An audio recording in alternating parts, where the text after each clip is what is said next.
Opinion terrorist state Pakistan at the helm of global counterterrorism. It's a bitter farce that played out in New York on June 4, 2025. Pakistan, a country notorious for nurturing global jihadist networks, is now leading the UN Security Council's Taliban Sanctions Committee and serving as vice chair of the Counterterrorism Committee. This isn't iron, it's an indictment of the global system's moral collapse. India has repeatedly warned the world that no other nation shelters more undesignated terrorists than Pakistan. Lashkar-Taiba, Jaish-e-Mohammed, the Taliban. These aren't rogue actors but state-sponsored proxies of Pakistan's military establishment in Rawalpindi. Even Osama bin Laden was found hiding in a military town. The world looked away then, and now it hands Pakistan a seat at the high table of counterterrorism. Terrorism in Pakistan isn't a budget, it's a feature. A strategic tool of its military and intelligence elite used to exert influence abroad and maintain control at home. The Pakistan Army is no longer just a national force, it operates like a transnational criminal syndicate, cloaked in uniform. The real disgrace lies with the UN itself. Institutions meant to uphold peace are now enabling its destroyers. When Pakistan chairs counter-terror panels, the message is loud and clear: global justice is broken and hypocrisy rules. Pakistan's sinister money laundering, a sinister pattern, has taken root in South Asia.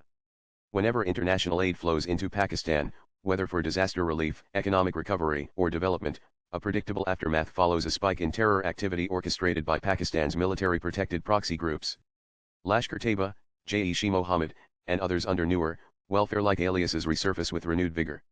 This is not an accident. It is a direct consequence of systemic financial laundering by Pakistan's military establishment, a process that diverts aid and investments into the bloodstream of jihad. From khaki to Kalashnikovs, a state-run laundromat, the international community continues to perceive Pakistan as a struggling, fragile state. But that narrative is dangerously obsolete. India must now recalibrate this global perception. Pakistan is not a fragile state, it is a militarist laundering syndicate that runs on global aid and converts it into bullets, bombs, and bloodshed. The evidence is overwhelming. Pakistan's military controls a massive share of the country's economy, from real estate and banking to logistics and telecom.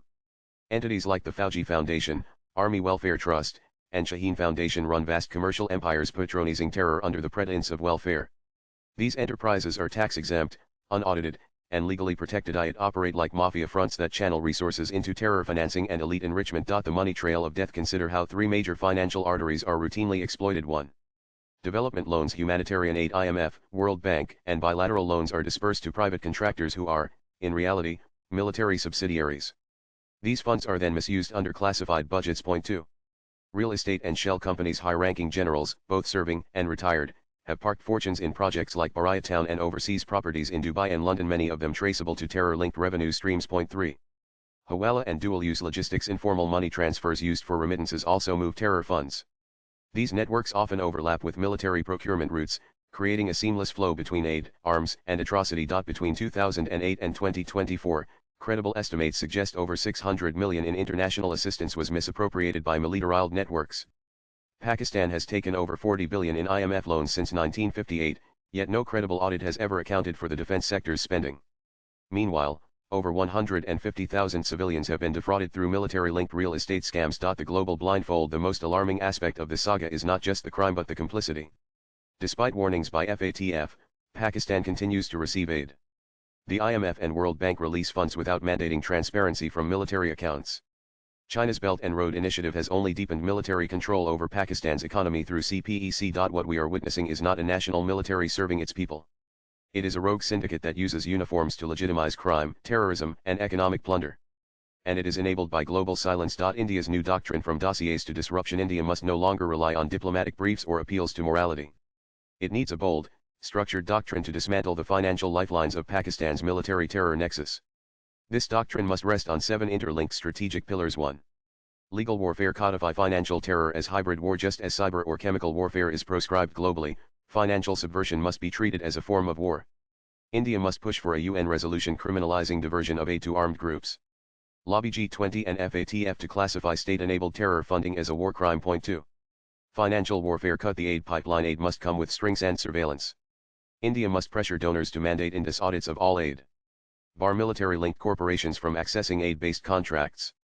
Leverage sovereign credit agencies like Moody's to factor in terror financing risk when rating Pakistan. India should advocate for blockchain-style transparent aid tracking systems, especially for multilateral loans and bilateral grants. 3. Expose and name intelligence diplomacy. India's enforcement and intelligence agencies must actively liaise with international financial regulators. but more importantly organize a global terror finance dossier summit inviting key nations from ASEAN, the Gulf, and the West. Publish expose copyright S revealing the global real estate and financial holdings of Pakistan's generals. Target entities like JEM affiliated charities in Canada or Dubai bust shell firms linked to retired ISI officers. Point 4. Narrative dominance strategic communication warfare India must convert facts into influence. A global storytelling offensive is needed digital campaigns using hashtags like uniformed loot or terror by aid. Team up with respected think tanks like RAND, Chatham House, or Brookings to create unbiased, data-driven white papers.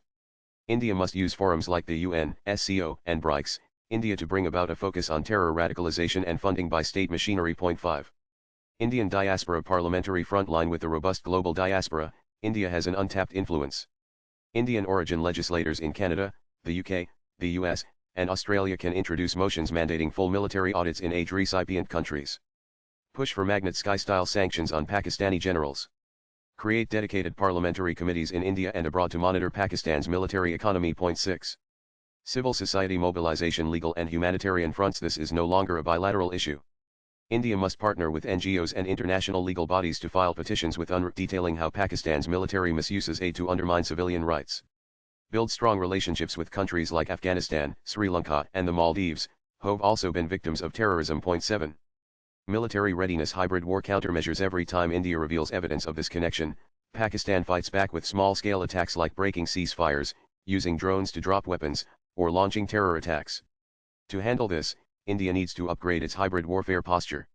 Use AI and ISR to preempt digital disinformation and psychological warfare. Highlight the economic cost of Pakistan's militarism for regional development and stability. The real threat global complicity. The true danger lies not just in Pakistan's duplicity but in the international system's hypocrisy. In pursuit of short-term geopolitical stability, donors, banks, and even media houses turn a blind eye to a militarist regime laundering blood money. India must change that.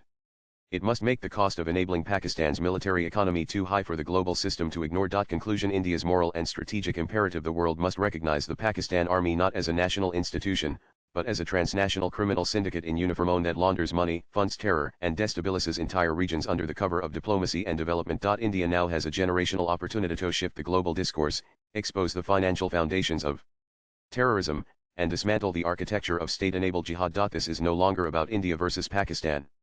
It is about the future of a rules-based global order. It is time to act not with dossiers, but with disruption. Not with lament, but with lawfare. Not just with truth, but with the tools to enforce it. Swipe left for next video because no terrorist grows without money. And no terror economy thrives without international indulgence. That indulgence must end with India lighting the fire. The author is former Director General, Mechanized Forces. Views expressed in the above piece are personal and solely those of the author. They do not necessarily reflect News 18's views. Latest blogs